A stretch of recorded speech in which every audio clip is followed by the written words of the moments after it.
இலங்கைக்கு அருகே தென்மேற்கு வங்கக்கடலில் உருவாகி இருக்கும் புதிய காற்றழுத்த தாழ்வு நிலை காரணமாக தமிழகத்தில் மழை தொடரும் என சென்னை வானிலை ஆய்வு மையம் தெரிவித்துள்ளது.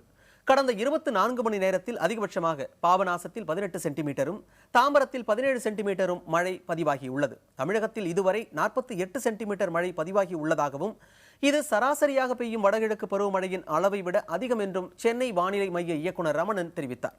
மேலும் சென்னையில் பருவமழை காலத்தில் 79 சென்டிமீட்டர் வரை மழை பதிவாகும் என்றும் ஆனால் இதுவரை 114 சென்டிமீட்டர் மழை பதிவாகி உள்ளதாகவும் வானிலை மையம் தெரிவித்துள்ளது.